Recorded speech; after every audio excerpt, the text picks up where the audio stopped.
Hi folks, welcome to the Candidates Forum. I'm Dave Gallis, your host today, and we're here again with Philip VanVeen, who's running for City Council District 2.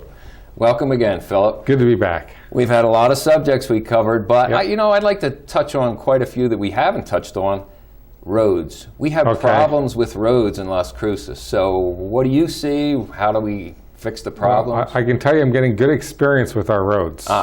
Because I've been outdoor now. You can see the difference in the coloring there. Oh, yeah. Okay. Lots of door knocking. Many tires busted because you're hitting potholes or whatever. And going down roads. And actually roads is probably the biggest subject that people ask me about. Wow. More than anything else is the condition of our roads. Okay. We have, go out and look at your own road in front of your house. Take a look. You'll see what I'm talking about. The majority of the residential roads in Las Cruces are really bad. So they're all cracked, they're coming apart, and it's from neglect for a dozen years of not taking care of the roads. So City Council is instrumental in getting these roads fixed. Absolutely, I'm sure. yeah, absolutely. City Council is. Okay. So that is an interesting topic, and one that I definitely want to tackle on City Council and start working on this. I think what's happened is they've gotten to the point they don't want to spend any money on anything. So that instead of spending our money, and this is smart in one way, but it doesn't cover everything, they wait until they can do federal grants or state grants for road repairs, and then the main roads get repaired, and a lot of the residential roads are neglected. If we would maintain them, we wouldn't have that much of an expense to keep them maintained, but they're so dried out now and in pretty bad shape. Well, I know people are going to think, well, Valley Drive is all tore up and has been for so long. Yeah. Businesses are closing. That's a road. It's a road. But our residential roads where we pull out onto the street. Where we live. That's right, they don't get taken live. care of. Yeah. Yeah, it seems like a little mismanagement there. I understand what you're saying about federal grant money and probably state money too, but a little better managing. And you, as a city councilor, would actually have control over the manager himself, I would think. Well, the city council hires the city manager. Okay. So the city council as a whole has influence on what happens within the city, and absolutely it can be. Okay. That's something we can look at. Well, it sounds like you've had a lot of feedback when you're out knocking on doors from people who want. Yeah. Wow. Well, I hope you told them you're going to have... My number one thing that I want to knock on doors is roads. That's the number one concern. Wow, that's something. And probably number two is a lot of our sidewalks that are cracked up and broken and not ADA compliant. So there's been a lot of that issue also, and discussion on how to fix that. And I'm a firm believer, and I've said this before, and I've done this before, even without being elected, is when people have a complaint about something, is go look at it. It doesn't take long for a city councilor to go, oh, you know what, I've had 2 complaints come in on this particular street on a problem. I'm going to drive over there and walk it myself and look at it and get a first-hand knowledge of what's going on with it. Right. And then maybe even talk to neighbors about it and see what's going on. Because then you know the condition that it's in if you go look at it yourself. Well, I've heard an idea of how to tackle it. I've heard some people say you can't even get through to City Hall, let alone, if people walk into City Hall, that's one thing. If the person's in the office or whatever, now I hope you're going to have an open door policy. Yeah, absolutely open door policy. If I'm in City Hall, I'll be available. Okay. And if I'm not in City Hall, a phone call and I'll be available. Well, you also do a lot of work through the Lions Club, I understand. Yes. So you guys are taking care of things even outside city all government. the time. Yeah. That park you did. What was the name of that park? Candlelight Knolls. Yeah, and you had the bench the put park in. Bench, Even after you promised it before you were running for office. Correct. You didn't win the seat. Correct. And yet you still completed it against what the city was doing. They were giving you a hard time. That was a fight to get that poor park bench in there. And you still got it in. We got it in. Yeah. We fought for that park bench. It sounds like cost us a lot, but and it shouldn't. And again, that's some of the things I want to push as a city councilor, and I want to get back to is people, when you're voting on a city councilor, remember that you're voting on somebody to represent you, and remember to vote for somebody who understands that. They're there to represent the people. They're not there to be your government.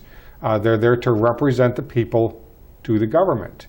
And if we have that mentality going forward, things like park benches should be easy. When an organization comes up, especially one as big as the Lions Club, and says, we'd like to put a park bench in your neighborhood, the question shouldn't be, well, let's see how many hoops we can make them jump through. It should be, oh, how many would you like to put? Or how can we help you? How can we help? Yeah. The city should be grateful to the fact that you have a private organization that wants to help out and put something in there. And it's like park cleanup or anything else. If you have volunteers who are willing to do stuff like that, who are organized to do it, I'm not talking about, you or I personally putting a park bench in a park. I can understand where there's some concerns there. Where's the bench coming from? How much knowledge, et cetera. But when you have an organization doing it, it's a little different. Sure, I hear you. Well, that's something that really needs taken care of is park benches, parks, roads. But, there's a big problem, I think, especially now countrywide, and it's gun violence. Now, there's back and forth about what should be done. El Paso, should there be more guns on the street? What do you think about the gun violence that we face? Man. Well, first of all, this is not something that's necessarily going to directly affect City Council. Okay. But I'm certainly willing to talk about recommendations can go to Santa Fe or whatever. Let's go back in time. Okay? We're going to go back to the founding of our country. We had a document come out. And that document's called our Constitution. Wow. Of which any elected official is swearing an oath to. Yes. And the Constitution says you can own guns. Then we have a state constitution also, and guess what our state constitution says? You're allowed to own guns. You can own guns. So we need to keep that in mind as we move forward with this debate. Now, are there things that we can do? Yes. I think there are things that can be done to help mitigate gun violence. There are gun laws that can be passed that do not violate those two constitutions. Right. But I think we need to dig deeper. I think we have a bigger problem than this, and we need to look at that bigger problem. And that is the simple fact that we didn't have the problem 30 years ago. If you go back 30 years and look beyond that, the problem didn't exist. Now, the guns did exist. Sure. The same firepower that we have today existed 30, 40 years ago. Nothing has changed except for the gun violence. Right. So why don't we take a look at what has changed in our society to create higher gun violence? Is it education? Is it discipline? Is it changes in school? Is it changes in the house? In discipline at home? What in our society video games has been brought up a number of times. Sure. Let's take a look at all of the different aspects on that and try to figure out what's actually causing the root problem to this and address the root problem, because we can ban guns all day long. If we were even able to ban guns, we could ban guns all day long, and I do not believe it would solve our violence problem. It's just going to switch the violence from the gun to something else.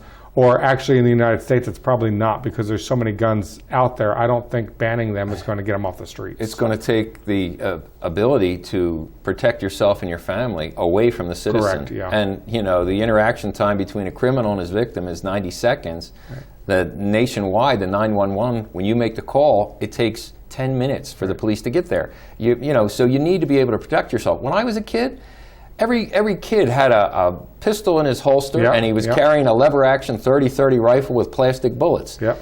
But we didn't shoot up anybody. That's because if you pointed that gun at somebody, mom or dad took that gun away. Or you get that whacked toy with gun.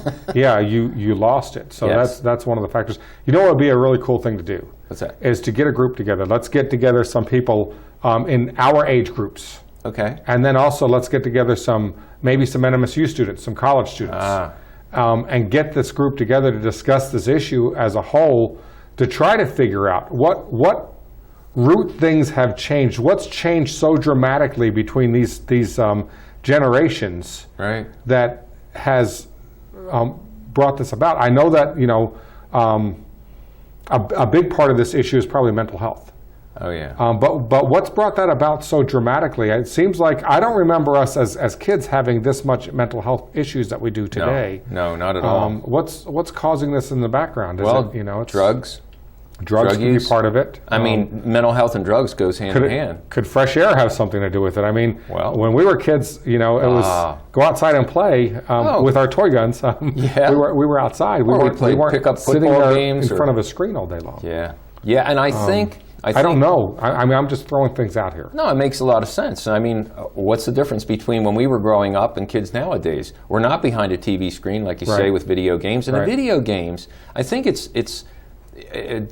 bad because kids don't really get the idea that this video game that they're shooting and killing zombies is really, when they get a gun in their hand, they still think they might be on a video game. And there's two trains of thoughts on that. I've played video games. Playing a video game and shooting something on a video game has never made me want to go out and shoot something in real life. Well, that's true. So there's two trains of, and this is where we get the generations together to discuss this. Let's find out what kind of effect video games are having on the NMSU students, who are probably the bigger group of the gamers in there that play these games. Does it, playing that video game, does it give you a desire to go out, and does it make you think down that pathway at all? That's a good question. And so that we can find out, does that have it may not correlate in any way. It may not have any bearing on the gun violence that we have today, but we need to look at that. My personal belief is a lot of it has to do with the discipline. Okay. Kids. It used to be, and I know you went through this too. You're a little older than I am, but I think we both went through this. If you got in trouble at school, you went to the principal's office, you got a swat on your butt with a wooden board. Yep. That usually hurt. But then when you got home, you got another swat for getting in trouble at school. Well, if you say, you never say you got in trouble at school because you take the second right, beating. But a lot of times the school would call. Oh, that's true. I grew up with the nuns. I grew up Catholic, so they knocked me around. So you got the slack on the hand. I had a nun slap me in the face. It felt like my face was on fire. And I'm not, I don't want to say that spanking is the answer either. No. But I'm saying that the change in discipline so dramatically between 30 years ago and today, and now we have this gun violence problem. Can that have some correlation? Do we need to look at that in a different light and maybe do things a little differently? Well, that's a good question. And it's one that should be addressed. And I really like the idea when you say get the college students involved. Yeah, get them involved. Your whole area looks like it's about half of college students. I should have brought a map out in front of me and had one out here. I didn't even think about that. But yeah. Well, it's like the whole heart of your area. When you look at District 2, which, by the way, is the office I'm running for, District 2, City Council. When you look at District 2, it completely envelopes the university. It completely surrounds the main campus of the university. So it's critical that there be good communication between who is the City Councilor for District 2 and NMSU. Because what happens there affects us. And quite frankly, that's brings up another thing, if you don't mind me throwing something out there. I would like to see more involvement between District 2 and the NMSU students. Oh, the brain bank that you would have from that the are coming students. out of there. Yeah. The biggest problem we have, I think, in my district, if you looked at each district and said, what's your biggest problem? Right. I would say the biggest problem in District 2 is a disconnect between these students and the city of Las Cruces. Wow. They graduate NMSU and they leave. They don't stay around. There's nothing. True. They need jobs. Nothing here. Well, they need not only. Go ahead. No, we're going to take a short break. Keep that in mind because this is a real good topic to hit. Okay. So, folks, stay tuned. We're going to find all about how to take care of the city utilizing the brain at the university. Be right back.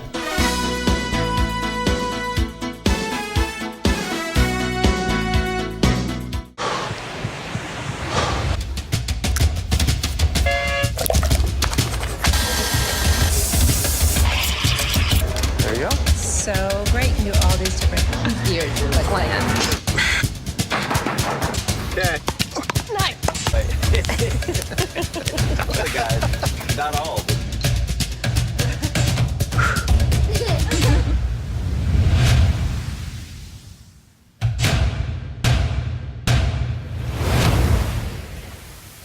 Horizon Granite is here. It's here! Horizon Granite is here. We'll come to you to customize your kitchen and bathroom with beautiful countertops and cabinets. Find out more at horizongranite.com. Call us at 575-650-3180. Horizon Granite is here. It's here! Make yourself a beautiful home. Hi, I'm Ray Bamberg with Here on Earth. I would like to invite you for a free hearing evaluation to our office. We've been here in southern New Mexico for 34 years helping people hear better.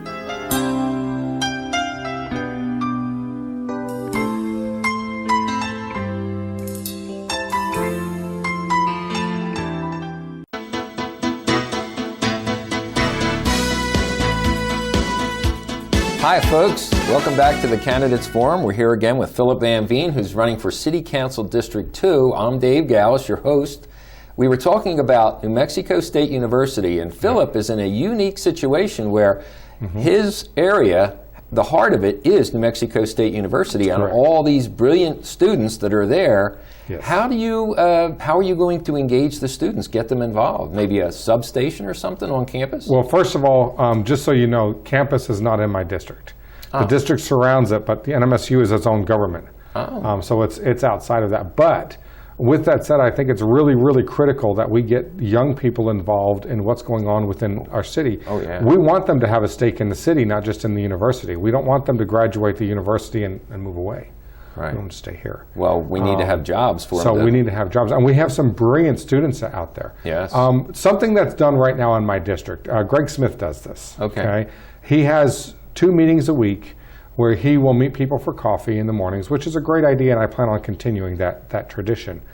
But I'd like to maybe look at moving one of those meetings or having a third meeting on campus if I can get away with it, and if not, at least right outside campus. That's geared towards the students. It's geared towards getting the involvement of the students themselves into what's going on with the city. I would love to use them as a sounding board to say, look, you know, what issues are important to them? What's going on in our community? What do they like about it? What don't they like about it? And what can we do to affect them? We don't need to just be a retirement community. With a university as big as NMSU, we need to be a university that also caters to that generation of people that are going to college. I know if somebody would ask my opinion of something, it would make me feel good about it. Yeah, and the absolutely. students, I mean, they're learners, and their critical thinking, that's what being a student's all about. So that would be a great opportunity. We have a smart brain trust over there, if you will, a group to draw a lot of knowledge from.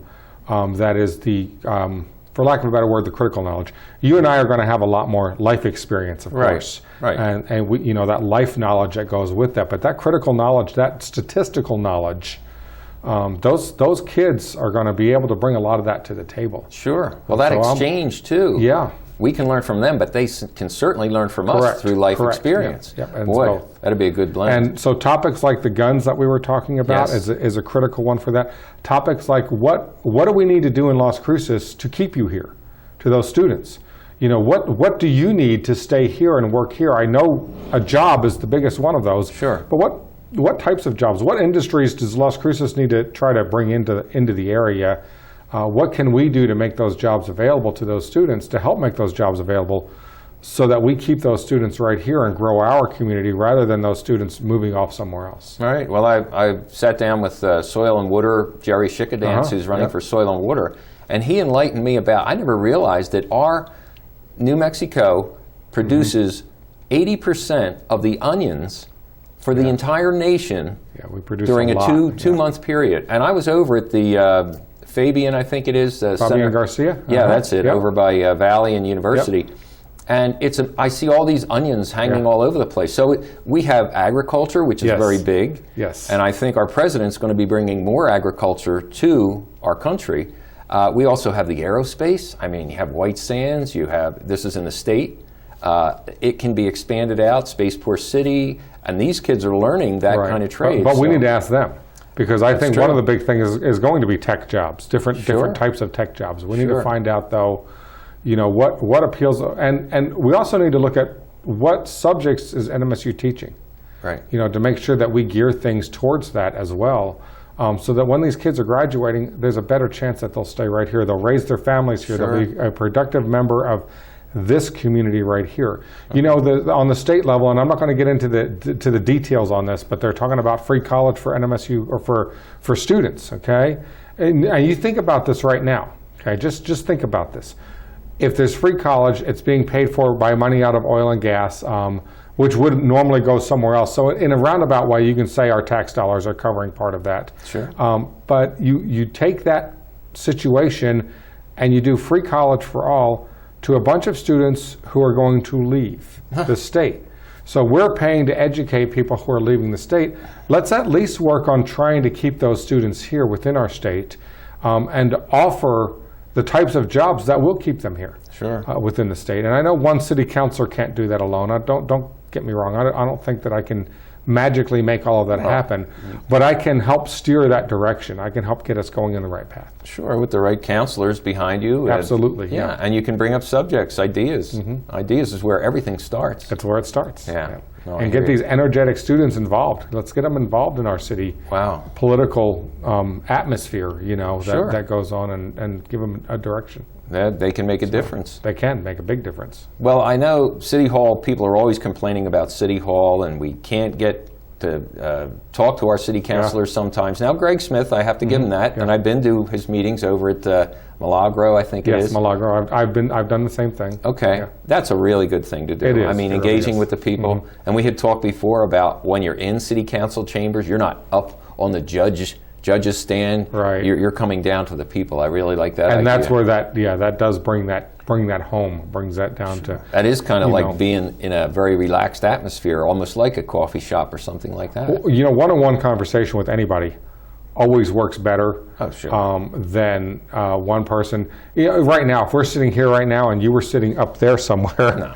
above your head, Yes. you know, you're sitting and I'm having to look up to you when we're having a conversation. It's going to be a very uncomfortable situation, Sure. and I'm going to feel belittled Sure. by that situation. And that's, you know, one-on-one conversation always works better, face-to-face. Sure, I agree. It's a conversation. It's a It's conversation. not a that's right. judgment. Yeah. Yeah. Let's look for solutions together. It's not, you know, city council on one side of the table Right. and the lowly peon resident on the other side. It's city council represents us. Let's get together in one group. No, I hear you. Well, now, I know you've said before, open door policy. Open door. That's right. So people can come to you with anything. They can even call you now. Yeah, absolutely I mean, they to can, ask yeah. questions. I would hope they do, and it'll be brought up on the screen. Yeah, I've put my number out there. My email is out there. That's my personal email. It's not a campaign email. Okay. I didn't set up a special campaign email that I'm going to cancel afterwards. Okay. This is an email that I've used for years. It's my name at gmail.com, Philip VanVeen at Gmail. And I can be contacted on that thing anytime. And I know, you know, once this race is over, hopefully I will have a city email that you can contact me through. But if you write down my personal and contact me on there, I will respond. Now, if it's a matter that's city, I may respond on the city one, Right. copy everything over so that it's all done in the legal manner. But I will respond to my personal email. Okay. I don't know what the responsibilities time-wise are for city council members, but you know, I've gone to city council meetings, and Yeah. boy, you sit there the whole long day, you know, and it's so drawn out. And I wish there would be more meat where the people could engage with the city councilors. Yes. And I agree that, yeah, Pet of the Week is a nice thing to have, and It is. and also, you know, recognize people for their service. But, you know, I was a cop for 25 years. I got a gold watch, and they said, "See ya." I mean, Well, no broadcast or anything like that. So, You know why the meetings are so long, don't you? No. Well, I'm going to kind of throw myself under the bus here. Hopefully I don't hurt my campaign on this one, but they are so long because city council isn't up there to listen. They're not listening, they're talking. If you watch city council meetings, you'll notice that there are certain city councilors that love to hear themselves talk, and almost everything that comes before them, they have a comment on it. They have something to say about it, and they'll talk and talk and talk, and it drags these meetings out. So you have a 6-hour city council meeting or an 8-hour city council meeting. Yeah, you know, I never really going thought on. of that. It's Yeah. really Yeah. to hear the Watch people. it. Watch what's going on, right. Yeah. It's to hear the people. The city council shouldn't be up there talking. Right. They should be asking questions. If you come before city council with an issue, and especially if it's in my district and I have questions about what you're talking about, I should be able to ask you questions about it and say, well, what about this, what about that? But Right. they're not there to hear themselves talk, they're there to hear the people talk. Right. That's what they should be doing. Should be doing, Yeah. No, I hear you. Can you tell the folks if they want to help you with your campaign, or if they want to just ask you questions, could you tell them how they can get a hold of you? Sure. Well, first of all, I would love help in your own neighborhood. If you live in District 2 and you have time to go out with me and knock a few doors, even if it's just your block, that's a huge help for me to have somebody local there that the neighbors know. And that's your supporting me. parameters for your district is Is Missouri Avenue South. Okay. So pretty much it goes Missouri Avenue all the way out to Centennial High School. Okay. And then the other direction to Mesilla Park. Okay. And everything south surrounding the university that's in the city limits. Okay. Is that district. And that help goes a long, long way. Okay. You know, if somebody wants to make a donation to my campaign, we'll accept that. You can send it to my campaign office at 510 West Amador in Las Cruces, 88001. And you can contact me anytime on my cell phone. It's 575-323-1477. Okay, well, thank you. Well, we're running out of time. We still have a little bit of time left. So, we talked about roads. We talked about gun violence. We talked about engaging New Mexico State University students. Yes, we talked that's about a big one. Yeah, difficulty with engaging with City Hall sometimes, no open door policy. And my biggest beef is that when you do go to City Hall and you speak to the City Hall councilors, they listen, maybe, sometimes, but they do the opposite of what it is you're trying to get across, even when you have a room full of people that are speaking. So that special interest makes me think, well, what are they doing? Why are they giving me ear service but not really listening? It's sometimes it's because they don't have and on their defense, sometimes it's because they don't have the power to do anything about it. But they don't want to tell you that because they don't want to, one, hurt your feelings, or two, admit to the fact that they don't have the power. I think could be part of it. And I say that in their defense on that. But the bottom line is, if you're in my district and you come to me with a problem that I have no power, I'm going to be honest with you and say I can't help you with that. I couldn't ask for anything more than that. Here's the reasons why I can't help you with that. Okay. And just be straight, and maybe help direct you to the person who can. Right. Maybe you should be talking to your state, or your county commissioner, or your, whoever else can maybe help with this problem. I hear you. And give some guidance in there, and just be honest with you and say it's not within City Council's realm to fix this problem. Okay, but sounds great. It sounds like you're going to be a good listener. Well, folks, that's all we have for today. City Council District 2, Philip VanVeen. He's the man.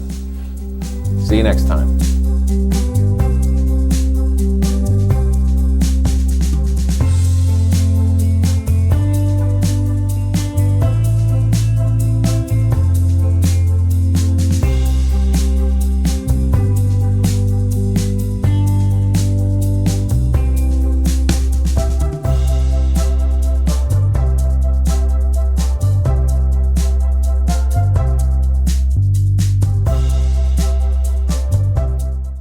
I am Philip VanVeen, a candidate for Las Cruces City Council District 2, and I approve this message. Diana Rodriguez, Treasurer.